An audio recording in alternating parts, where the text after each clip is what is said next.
Hafidz dengan NIM 124203043. Di sini saya akan mempresentasikan salah satu tugas ujian tengah semester atau UTS, yaitu pada mata kuliah ilmu aswad yang diampu oleh Al-Mukarram Bapak Oman Karya Syuhada MPD. Dari salah satu tugasnya yaitu memilih 6 tema, 2 wajib dan 2 pilihan. Jadi ada 4. Di sini saya akan menyebutkan terlebih dahulu keempat tema yang sudah saya pilih. Bisa dilihat di PPT ya mengenai tema-temanya.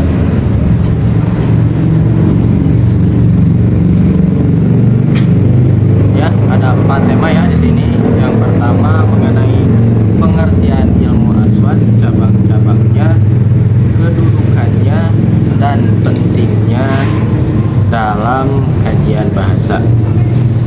Yang kedua yaitu tema tentang alat ucap dan organ-organnya. Yang ketiga temanya mengenai pengertian harokat atau vokal pendek, jenis-jenisnya dan fungsi-fungsinya. Yang keempat yaitu tentang deskripsi makhraj dan sifatnya. Oke, kita klik ya ke bagian pertama mengenai pengertian ilmu aswad itu sendiri. Teman-teman, tentunya sebelum kita mempelajari suatu fan ilmu, kita harus tahu mengenai ilmu itu tentang apa. Itu yang dibahas tentang pengertian. Nah,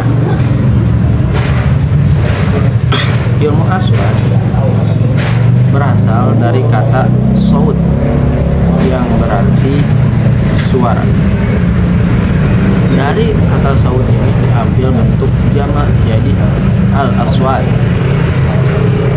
Nah, jadi ilmu aswad adalah ilmu yang mempelajari suara atau bunyi bahasa, cara terbentuknya, terdengarnya, dan fungsinya.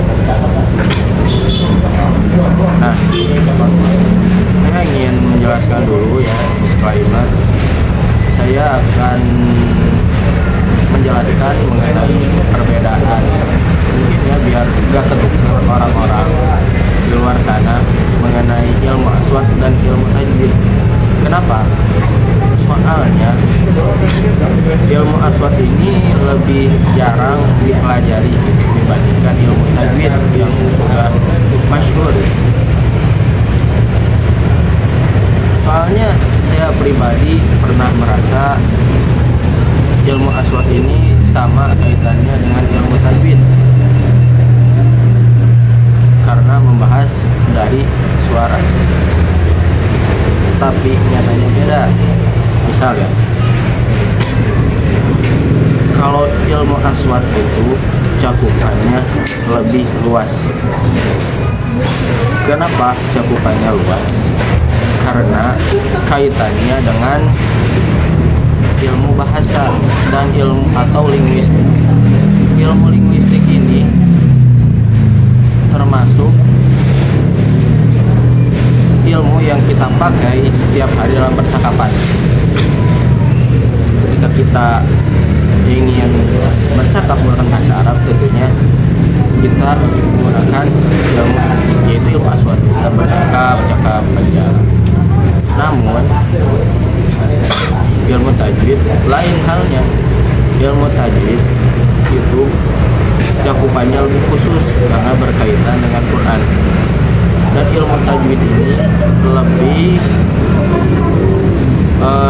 dipelajari keindahan dalam membaca Quran dan kefasahan kita dalam membaca. Kalau dianggap penting, tentu pentingnya lebih penting ilmu tajwid, karena ilmu tajwid termasuk ilmu yang wajib fardu ain. Tercantum dalam Nazm kitab Jazariyah karya Ibnu Al-Jazari bahwa pentingnya ilmu tajwid dijelaskan, wal akhdhu bit tajwidi hazmul lazimu malam yujawidi Qur'an al-azim, yang mana dijelaskan ilmu tajwid ini penting dalam membaca Al-Quran, wajib gitu ya. Dalam artian ketika kita membaca Al-Quran wajib dengan tajwid. Malah guru saya pernah menyampaikan tafsir Quran surat Al-Muzammil, warattilil Quran tartila, yang mana di sana ada kata tartil. Tartila menurut Ali bin Abi Thalib ditafsirkan sebagai tajwidan, dalam artian menggunakan dengan tajwid, wajib dengan tajwid. Jadi ilmu tajwid ini intinya berkaitan dengan memperketat bacaan dalam Al-Quran, memperindah, memperbagus, memperbaik. Akan tetapi ilmu aswad itu lebih ke ilmu bahasa dalam percakapannya. Oke, lanjut kita bahas ke cabang-cabang ilmu aswad. Di sini bisa dilihat ya PPT cabang ilmu aswad ada dua, yaitu fonetik dan fonologi. Nah, dari fonetik dan fonologi ini, dari fonetik saja terbagi lagi tiga. Sebelumnya kita harus tahu dulu apa itu fonetik. Fonetik adalah ilmu yang membahas bagaimana cara bunyi itu keluar, diucapkan. Kalau bahasa tajwidnya itu disebut makhraj lah ya, tempat keluar. Dari fonetik ini kebagi lagi menjadi tiga.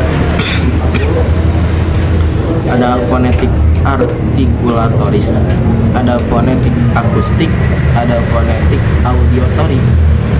Nah, kita harus tahu dulu macam-macam masing-masingnya dulu ya. Apa itu fonetik artikulatoris? Fonetik artikulatoris seperti bahasanya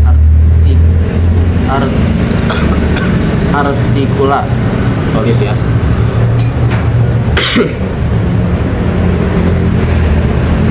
Yaitu bagaimana alat ucap menghasilkan bunyi atau makhraj bahasanya. Contoh gampangnya mah, misal kita berucap, bunyi itu dari mana gitu. Nah, di sini tuh contohnya ya, misalnya ketika kita menyebut huruf ba itu keluarnya dari mana? Ba itu keluarnya dari bibir atau syafatain, atau kita menyebut huruf qaf. Huruf qaf ini keluarnya dari al-lisan, lidah. Nah, itu termasuk cabang fonetik bagian artikulatoris. Kalau bahasa seni budayanya mah itu termasuk artikulasi dalam ucapan. Jadi intinya itu setiap huruf pasti mempunyai tempat keluarnya atau makhraj. Terus lanjut ya ke yang kedua, itu fonetik akustik. Fonetik akustik ini membahas ke sifat suara yang membahas ke sifatnya. Misal fonetik akustik ini kita membaca huruf ain. Ain secara artikulatoris keluar dari halak tenggorokan. Nah, dari halak ini keluar huruf ain. Nah, kita belajar karakter huruf ain ini apa? Sifatnya. Misal bergetar, dibacanya kuat, harus kuat dengan effort misalnya. Kita bisa tahu huruf ini dibacanya bergetar atau kuat ketika kita mensusunkan hurufnya dan sebelumnya dimasukkan hamzah, dipatahkan misalnya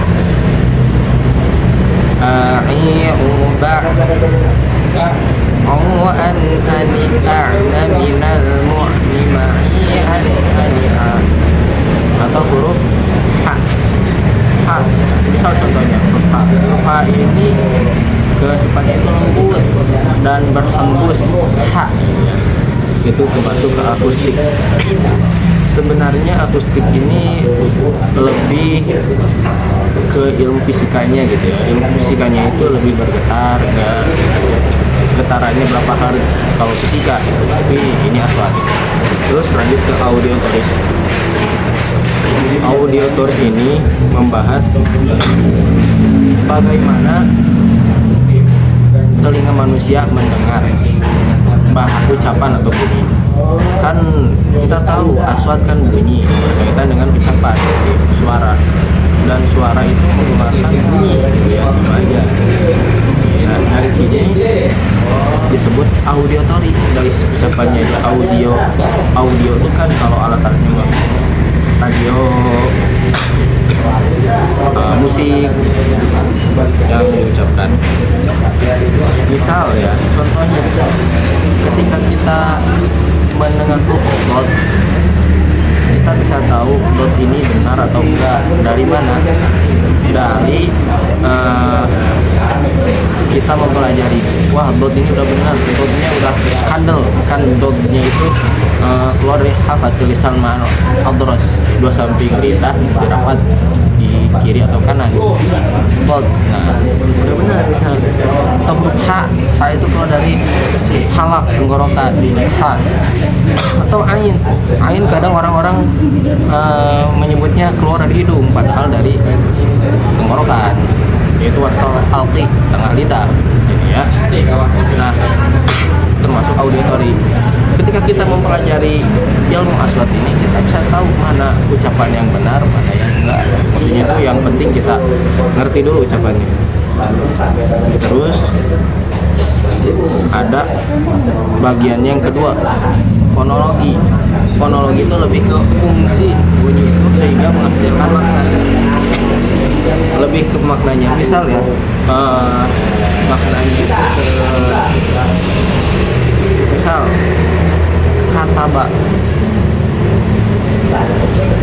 kataba sama kutiba kan beda ya. Kataba telah menulis, kutiba yang ditulis. Jadi kata aku atau lebih mudahnya mah kita ke huruf lagi misalnya ke dal sama to. Kalau dal sama to kan dari makronya sama nih, misal tempatnya itu dari dal to itu torful lisan ma al-profesornya sufla, ujung lidah dirapatkan dengan pangkal giseri bagian bawah. Oh, tak sama makronya tuh, tapi dari segi sifat beda. To itu lebih ke kolkolah, kalau tak lebih ke hames. Nah, audiotori ini ada fonologi ini fungsinya dari gitu, mengetahui maknanya. Kalau dari segi maknanya bisa to tak sama makronya, tapi ketika diartikan dalam satu kata, misal turobun sama tordun, kita tahu turobun sama tordun itu beda artinya ya. Nah, mungkin seperti itu mengenai fonologi. Nah, kedudukan ilmu aswat ini tentunya ilmu yang utama dan dasar. dari ilmu ketika kita mempelajari sorof ataupun nahu, karena ilmu aswad ini, karena sebelum kita tahu ke huruf, bisa kata kataba Zaidun, sebelum saya tahu kita harus tahu hurufnya dulu. Sebenarnya harusnya aswad dulu sebelum pelajari menurut saya, tapi menurut pandangan lain sudah jelas ya. Dan ilmu aswad ini salah satu kedudukannya itu sebagai memperlancar bahasa gitu ya. Di antara kedudukan utamanya itu yaitu ilmu penting atau dasar dalam sebelum pelajari nahwu sorof. Terus pentingnya ilmu aswad. Ilmu aswad ini salah satunya untuk memperfasih bahasa. Kan kalau ilmu tajwid kita bandingkan lagi dengan ilmu tajwid. Kalau ilmu tajwid lebih ke memperindah dalam Al-Quran, dan wajib harus benar makhrajnya, karena itu semuanya dibaca dalam sholat, dalam Fatihah pakai tajwid, pakai makhraj, pakai sifat dalam Al-Quran. Tapi ilmu aswad kapan? Ilmu aswad selama orang yang kita ajak bicara ngerti apa yang kita ucapkan, berarti aswadnya udah bagus, udah tingkat menengah gitu ya. Terus salah satu pentingnya ilmu aswad yaitu kita dapat tahu pelafalan yang benar dan salah. Kita dapat tahu huruf-huruf yang kita baca, yang kita ucapkan setiap hari itu keluarnya dari mana. Terus tidak hanya itu, ilmu aswad itu intinya tuh banyak gitu ya, banyak. Tapi yang saya suka mungkin seperti itu, pentingnya itu dalam percakapan. Soalnya kan apabila yang saya ya jurusan bahasa Arab penting, kenapa? Karena bisa aja orang bacanya ayo kita syukur, misal orang Sunda ada tahlilan syukur sama syukur itu beda. Kalau syukur artinya bersyukur ya. Kalau sakaro artinya bedanya huruf sya dengan sin. Makanya penting juga ilmu aswad ketika kita bermuhadasah dengan orang ya. Makanya takutnya sesuai qaul, bahasa ucapan sesuai adalah doa. Makanya kita harus berhati-hati gitu ya. Syukur sama sakaro. Malah guru saya mah ya ketika saking benarnya pembacaannya, beliau itu semua ucapannya itu walaupun bahasa Sunda pakai tajwid, pakai makhraj, misal gegeroh jadi gegeroh gitu ya. Terus kita lanjut ke tema yang kedua, kita kembali dulu, kita klik lagi menu utama ke tema, lanjut ya, kita langsung ke tema yang kedua yang dipilih yaitu alat ucap dan organ-organ. Nah, di sini ada banyak ya organ bicara tuh, bisa dilihat organ bicara. Ini adalah organ-organnya. Kalau alat ucap, sebelum tahu ke organ, sebelum tahu ke organ, kita harus tahu dulu apa alat ucap. Alat ucap adalah organ tubuh manusia yang menghasilkan bunyi atau bahasa gitu ya. Kita bisa lihat dari paru-paru, di PPT kita bisa lihat ya, dari paru-paru yang menjadi sumber udara, terus ke pita suara yang mengubah udara menjadi getaran, terus dari lidah, gigi, dan bibir yang membentuk suara huruf tertentu. Ketika udah dari kita suara getaran tertentu diubah lagi jadi bunyi huruf tertentu, itu ada di gigi dan lidah. Nah, mana coba? Gigi ini nih ada di bagian mulut yang salangap. Ini ada gigi ya. Kalau lidah sama di belakangnya ada tuh, di bawahnya ada lidah. Terus saya mengambil dari referensi lain bahwa dari bagian tema yang kedua ini dibagi lagi menjadi dua. Ada alat yang bergerak, ada alat yang tidak bergerak. Alat yang bergerak apa saja? Pertama, paru-paru. Paru-paru salah satu fungsinya itu sebagai sumber udara yang menghasilkan suara. Jadi intinya itu ada di paru-paru. Ketika kita mengeluarkan nada itu intinya itu dari paru-paru gitu ya. Terus ntar ke pita suara bisa dilihat nih, pita suara nih ada di tenggorokan nih yang kedua. Nah di sini disebut pita suara, kayak di sini tuh tenggorokan. Ada di tenggorokan itu ada pita suara, ada laring, faring. Nah di laring faring ini ada pita suara di dalamnya. Nah pita suara ini berfungsi untuk menggetarkan sehingga menghasilkan bunyi suara, misal ba, ma, dengar ba, ma, bisa dipegang ya, suaranya nggak menggetar gitu ya. Terus ketika pita suara, ketika kita mengucapkan huruf yang kayak ba, ma, si pita suara itu membuka. Bisa dilihat nih dari gambar yang keempatnya nih, opening. Itu ketika membaca ba, ma, pita suaranya itu membuka. Kalau menutup tuh misal huruf mim disukunkan am. Nah si pita suara itu menutup. Jadi tingkatannya tuh gitu ya. Terus yang ketiga ada lidah. Lidah ini organ paling penting dalam pembentukan huruf ya. Dan ketika saya mempelajari ilmu tajwid bagian makhraj, lidah ini banyak sekali bagiannya. Sampai ada 10. Aksol harfi, aksol harfi fauq, asfal, harfatil lisan, annal lisan limuntahaha, torful lisani, ma'qud lisanal ulia, sufla. Itu bagian lidah saking banyaknya dalam pembentukan huruf, tapi dalam tajwid. Terus kita lanjut ke keempat yaitu bibir. Bibir itu ada di atas mulut ya, di atas. Nah ini bibir ya, atau disebut syafatain, dua bibir. Nah bibir ini fungsinya sama sebagai pembentukan huruf.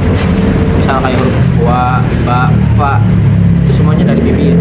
Terus ada langit-langit lunak dan anak-anaknya. Bisa dilihat ya, langit-langit lunak itu ada di gambar terakhir.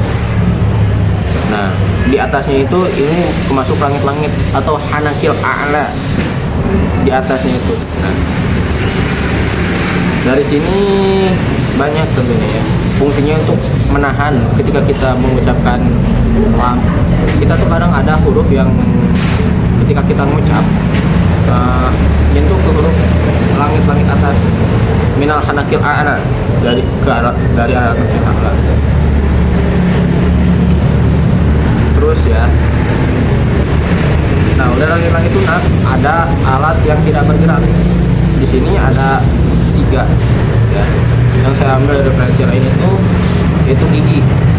Gigi menjadi tempat lidah menyentuh menghasilkan bunyi. Misal huruf ta, za, itu semuanya nempel ke gigi ya. Ta, za. Terus ada langit-langit keras. Langit-langit keras itu membantu pembentukan bunyi, misal ya. Nah, keras gitu. Fungsinya tuh membantu pembentukan bunyi. Terus yang ketiga, gusi, menjadi tempat keluarnya bunyi. Walaupun ini mah pandangan ilmu aswad ya yang kita bahas. Tapi kalau pandangan ilmu tajwid bus itu gak kemas. Misal sod, sa, zai. Nah, terus kita bisa lihat nih di PPT cara kerja alat ucap. Jadi alat ucap ini bekerja ketika pertama dari udara. Udara keluar dari paru-paru. Ketika paru-paru mengumpat di dalam tubuh, itu menghasilkan udara. Dan paru-parunya ada dua ya, ada kiri kanan yang sama yang memompa udara. Terus dari memompa udara muncul ke disaring lah atau diambil oleh pita suara, melewati pita suara itu dihasilkan jadi getaran, menjadi suara dasar. Dari suara dasar kemudian biar PPT bisa ya diarahkan ke rongga mulut atau hidung. Nah dari mulut hidung untuk menghasilkan bunyi. Nah dari rongga mulut ada dari lidah, gigi dan bibir sehingga terbentuknya bunyi.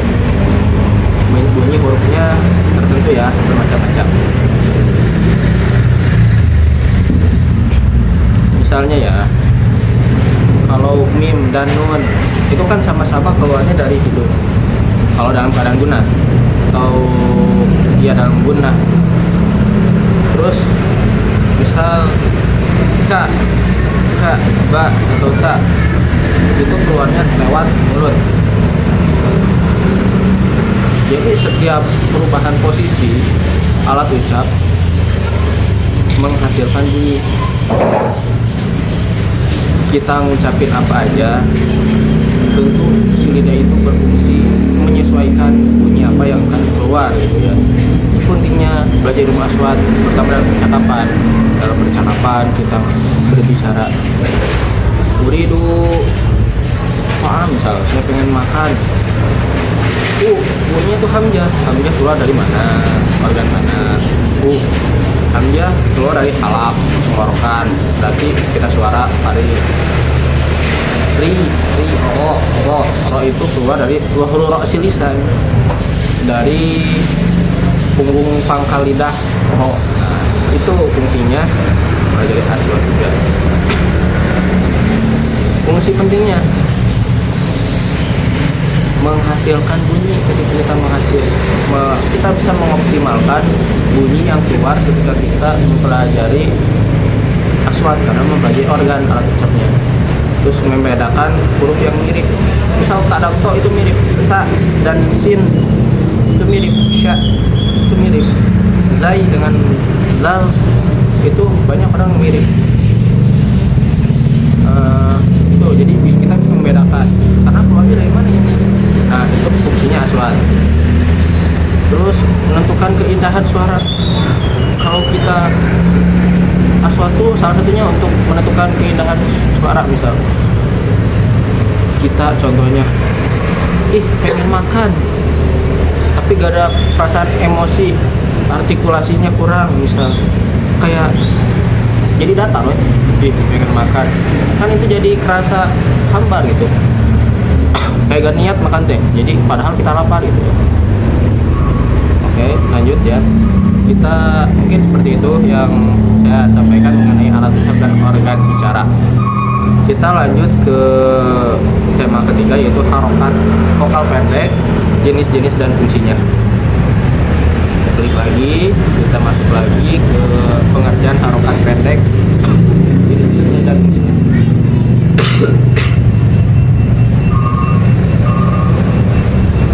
Nah, vokal pendek adalah bunyi yang dihasilkan tanpa hambatan udara. Ya kalau istilah masyhurnya mah kayak harokat lah. Harokat ada fathah, kasroh, dhamma, kalau bahasa semua jar, ps, jabar. Nah itu macam-macam harokat ya. Dan harokat ini berasal dari bahasa Arab harokah. Kenapa disebut harokah? Yang mana itu getaran, ketika kita mengucapkan muncul getaran harokat dari mulut yang mengeluarkan bunyi gitu ya. Tadi kita membahas jenis-jenis ya, misal fathah Fathah itu menghasilkan bunyi huruf A, vokalnya A. Kasroh menghasilkan bunyi huruf I, vokalnya. Kalau domah menghasilkan vokalnya huruf O. Nah, huruf-huruf yang tadi itu masuk ke vokal pendek karena bunyinya yang cepat kan pendek, A, I, U, cepat kan. Terus kita masuk ke fungsinya. Fungsi vokal adalah menghidupkan huruf kita.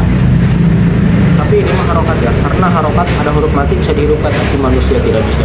Oleh karena itu kita sebagai manusia harus menjadi manusia yang menyiapkan, karena kita nggak bisa dihidupkan lagi. Beda dengan harokat bisa dihidupkan lagi. Misal ab bisa jadi aba gitu kan, ditambah harokat. Satu itu fungsinya. Terus kedua, membedakan makna kata. Kalau nggak ada harokat kita bingung. Misal bahasa kita budul kataba kan nggak ada harokatnya, bisa jadi kataba, kutiba, kitab, jadi gitu, atau katibun, fungsi harokat itu. Terus yang ketiga, memperjelas pengucapan, membantu kejelasan ucap, biar kita ngucap tuh nggak parelol gitu. Katanya tadi kataba, tapi waktu dibaca lagi jadi kutiba, nggak jelas berarti orang itu ucapannya. Terus yang keempat, menambah keindahan. Kalau di Al-Quran ya, salah satu fungsi harokat itu menambah keindahan. Apalagi Al-Quran mah nggak bisa jadi asal-asal harokatnya, dari sananya, dari pusat ya. Langsung kita lanjut ke pembahasan terakhir mengenai tema deskripsi bunyi berdasarkan makhraj dan sifatnya. Ini adalah materi yang waktu itu saya presentasikan ya. Kita klik ya, makhraj dan sifat huruf. Seperti yang tadi, nyempil di pengertian fonetik artikulatoris. Makhraj ini ada bagiannya ternyata ya di tema ini. Makhraj ini menurut Kamal Bashar ya, dapat dilihat di PPT, bagian organ ucap tempat suara itu dihasilkan. Jadi makhraj ini adalah tempat suara dihasilkan, tempat keluar lah, khoroja keluar. Nah, dari ilmu aswad, makhraj ini ada 11 berbanding dengan ilmu tajwid. Di ilmu tajwid, menurut pendapat yang paling masyhur, menyebutkan bahwa makhraj ini ada 17. Jadi lebih banyak ilmu tajwid. Ntar kita bahas ya dari ilmu tajwid. Salah satu, saya mempresentasikan juga ingin mengetahui perbedaan ilmu tajwid dan aswad. Kalau di ilmu aswad ada yang namanya bilabial atau dua bibir, syafatain. Di ilmu tajwid, bibir ini bagi dua lagi, mimbakni syafati sufla ma'atau busana yang mulia sama baina syafatain. Kalau di aswad ini ada bibir aja, dua bibir. Dari bibir ini keluar huruf ba dan mim. Ya intinya mah kayak kita mengucapkan ba, ma, itu keluarnya dari bibir, dan bibirnya itu antol atau dalam bentuknya bertemu. Terus yang kedua ada labiodental, bibir dan gigi, asyafahi dan al-asnan. Jadi itu ada hurufnya, itu ada huruf fa ya, sama berarti ya, membaknya syafati selama usul sana yang mulia. Perut bibir bawah dirapatkan dengan ujung gigi seri atas, jadi fa. Jika mau baca huruf itu fa tuh si bibir sama gigi seri itu bertemu jadi fa. Terus yang ketiga ada interdental. Interdental itu artinya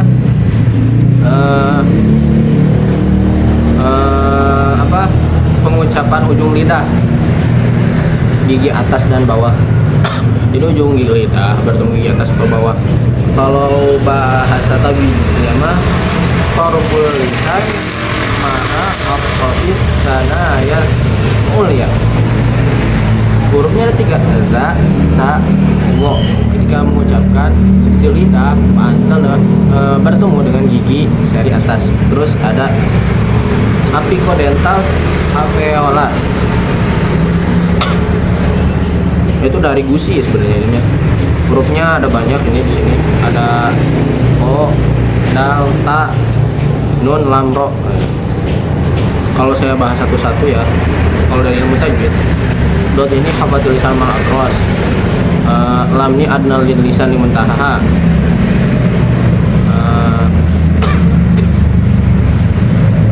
Data ini kemasuk ke huruf lisan maaf huruf ya. Jadi intinya tuh ketika ujung lidah bertemu dengan gusi dan pangkal gigi atas, tak. Nah, si lidah ini ngantel bertemu dengan gigi atas. Terus yang ke selanjutnya pangkal tenggorokan atau rotu ear gills. Ada huruf H, huruf Ain, huruf halak lah. Kalau tajwid bagi 3, ada aqsal halqi, wastal halqi, adnal halqi, itu disebut halak. Dan masing-masing 3, adnal aqsal halqi, hamzah, wastal halqi, ain ha, adnal halqi, gin ho. Kalau itu tajwid. Jadi ini tuh dibacanya di tengah gitu ya, di tengah lidah. Pangkal lidah dan tenggorokan saling mendekat. Pokoknya mah pengen tahunya mah ketika di tenggorokan ini bergetar. Terus ada frontopalatals, keluar huruf jim dan shin. Kalau dari tajwid ini keluar dari sama dari mulut, dari lidah. Atau wastal lisan. Ada 2, fajimushinuya, jim dan shin. Terus selanjutnya ya, centropalatals, yaitu langit-langit. Di sini keluar huruf ya, yang kalau tajwid jim dan shin yaitu menyatu, tapi dalam ilmu aswad dipisah, centropalatals. Nah, cirinya itu lidah terangkat ke atas langit-langit. Ya, sebenarnya sama wastal lisan. Lidah itu berada di tengah ketika mengucapkan. Terus ada dorsopelars atau suara langit belakang. Di sini ada 4 huruf, ada huruf kho, huruf ain, huruf kaf, dan ghain. Dalam pengucapannya, lidah bagian belakang itu terangkat mengenai langit-langit lunak. Terus yang selanjutnya, pokoknya ketika mengucapkan rin, ain, kho, keluarnya itu dari langit-langit belakang ya.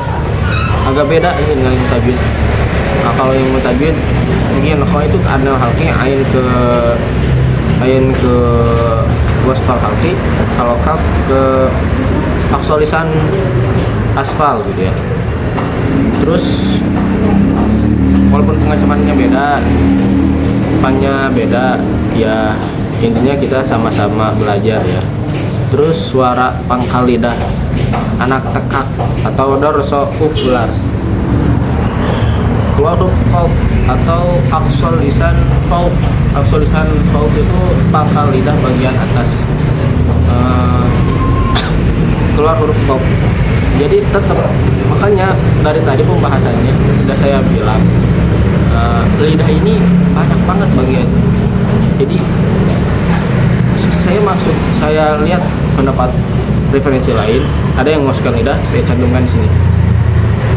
Terus ada suara tenggorokan atau glottals. Glottal itu hamzah dan alif, hamzah dan ha. Itu keluar ketika kita mengucapkan huruf hamzah dan ha. Jadi ketika kita mengucapkan, si pita suaranya itu saling menutup. Jadi ketika mengucapkan hamzah, kita suara menutup, kan, tetapi ketika mengucapkan ha besar ya, ha besar, kita suara membuka. Ini kita masuk ke bagian selanjutnya ya, hampir beres ini, mengenai sifat huruf. Sifat huruf dalam ilmu aswad ada 8. ada majrurah, ada mahmusah, ada infijariyah, ada ihtikakiyah, ada janibiyah, ada takrariyah, ada anfiyah, ada mutbaqah, mufakhamah atau bal atau tertutup. Nah, kita bahas satu-satu ya. Tentunya yang kita belajar sama-sama. Yang pertama ada majrurah. Majrurah ini kalau dari tajwid dalam bahasa sifatul huruf itu bahasa jahar. Nah, jadi ketika kita mengucapkan huruf, inhibasu, tertahannya huruf, tertahannya udara. Ketika mengucapkan huruf ini, udaranya tertahan gitu ya. Makanya disebut jahar atau majrurah itu jelas. Terus kedua ada mahmusah. Mahmusah itu kita suaranya tidak bergetar, saya ucapkan. Atau hamz, mahmusah itu alinu lunak, jadi lunak. Terus lanjut ya, keletupan, infijari. Kayaknya kalau di tajwid infijari ini kemasuk ke syiddah, kuat, jadi dibacanya kayak meletup-letup, misal syak misalnya ya. Terus kedua ada ihtikakiyah atau gesekan. Kalau ihtikakiyah itu hurufnya itu keluar karena ada gesekan. Dari gesekan itu memunculkan huruf. Terus selanjutnya ada janibiyah. Janib sesuai namanya, janib itu samping. Jadi udara keluarnya itu dari sisi lidah. Seperti yang disebutkannya, dari sisi lidah itu banyak hurufnya yang keluar. Terus selanjutnya ada bunyi takdir, bunyi berulang. Biasanya takdir ini huruf ro, dan ro ini ada dua ya, ada ro tarkik dan ro tafkhim. Kalau di ilmu tajwid, ro ini ketika sukun dibaca tafkhim itu ketika ada huruf isti'la. Nah, kalau selain huruf isti'la dibaca tafkhim. Misal miyah rukswan itu tafkhim. Misal irji itu tafkhim ya. Terus ada anfiyah. Anfiyah itu hidung. Kalau di tajwid kemasuk ke khayshum. Terus dan keluarnya dari non dan mim. Kenapa? Karena mendengung, dan ketika mendengung bisa dilakukan ya, bisa tahu gunnah atau huruf itu benar dibacanya. Ketika kita menutup hidung, kita baca si di dalam hidung itu tertahan, nggak bisa terbaca gitu. Coba an. Nah, kalau benar, tapi kalau nggak benar biasanya lah masih ada suaranya. Terus terakhir bunyi tebal dan menutup. Mutbaqah mufakhamah, udara keluar dengan pengangkatan pangkal lidah dan mendekatkan ke langit-langit atas. Jadi pangkal lidah itu mendekat ke langit atas, hanakil a'la al-lisan, dekatnya itu ke hanakil a'la. Nah, selanjutnya ya, kita akan mengetahui mengenai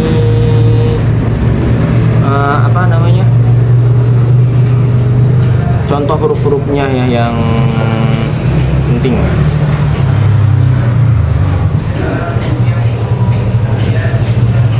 Saya akan menunjukkan gambar mengenai makhraj dan sifat semua huruf. Bisa dilihat, tapi saya mungkin akan menyebutkannya sebagian saja. Yang selebihnya bisa dilihat oleh teman-teman ya, dibaca. Misal huruf ba itu bisa dilihat ya, ba itu ada syafawi. Syafawi itu kemasuk ke bagian bibir ya. itu berarti makronya syafawi, sifatnya infijari. Infijari tadi apa? Letupan. Terus majhur itu bersuara, majhurah mahmusah ya. Kalau majhur itu bersuara, mahmusah tidak bersuara. Kalau jahar, dalam tajwid jahar itu jelas, hamas itu lunak, suaranya nggak jelas gitu ya, samar. Bisa dilihat lagi. Terus mim itu sifat makronya syafawi, sama dari bibir. Terus sifatnya ada mutawasil, ada majhur, ada murakkab. Nah, mutawasit itu pertengahan, jadi antara letupan dan geseran. Kalau di ilmu tajwid disebut tawasud, antara syiddah dan riqwah. Dan antara syiddah dan riqwah di tengahnya ada tawasud gitu ya. Hurufnya lin umar, tawasud itu. Terus murakkab tipis, mim pembacanya tipis.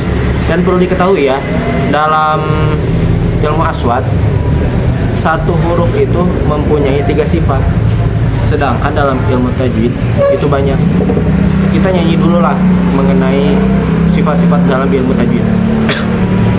Yang 17 di ilmu tajwid, menurut yang selalu saya pakai, Imam Al-Jazari, makro 17, sifat 17. Kalau sifat, kita nyanyi sifat ya, biar ini mah pengetahuan lintas aja. 1, 2, 3. Ya lawan amasrif wahlawan syiddat, istifal lawan isti'la, infitah lawannya itu sifat, ismat ilaq lawannya ismat. 7 sifat yang tidak berlawanan, sofir qalqalah lin al-injirab, takbir tafashi yang ke-7 istiqolah. Saya lanjutlah sedikit lagi membahas, sisanya mungkin bisa dilihat. Nah, yang huruf waw itu punya sifat syafawi, mutawasit, majhur, murakkab. Syafawi makhrajna, mutawasit pertengahan, majhur bersuara, murakkab tipis. Nah, ada 3 sifat kan. Nah, menunjukkan bahwa dalam ilmu aswad satu huruf itu mempunyai 3 sifat. Kalau dalam ilmu tajwid satu huruf mempunyai 5 sifat, banyaknya. Misal ya, huruf yang lain nih, misal huruf dot. Huruf dot ini bisa dilihat ya di PPT tuh, huruf dot mana? Nih, bagian yang saya tunjuki. Dot ini asnani, keluar dari gusi-gusi lisawiyah. Asnani lisawiyah. Ya. Terus ada ihtikaki, geseran.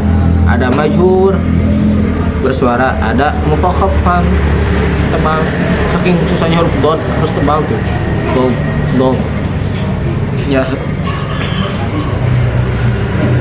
Terakhir deh, terakhir. Boleh. Terakhir ada huruf H. Yang terakhir deh, sesuai. Hanjari, punya sifat hanjari, pangkal tenggorokan, hanjari itu ya. Terus ihtikaki, geseran kayak tadi. Ada yang kegesek, berarti di antara tenggorokan itu. Makronya ihtikaki, pangkal tenggorokan. Mahmus, terus tidak bersuara. Ya. Terus ada murakkab, tipis. Mungkin sekian ya yang dapat saya jelaskan. Kita kembali ke tema lagi. Kita lanjut aja selanjutnya. Mungkin sekian yang dapat saya sampaikan, kurang lebihnya mohon maaf, karena saya juga pasti banyak kesalahan, saya juga banyak salah dalam menjelaskan, karena saya juga, kita sama-sama belajar. Saya juga baru pertama kali dengan ilmu aswad di sini, dan kita belajar ya, sama-sama belajar. Mohon maaf lebih kurangnya. Wabillahi taufiq wal hidayah. Wassalamualaikum warahmatullahi wabarakatuh.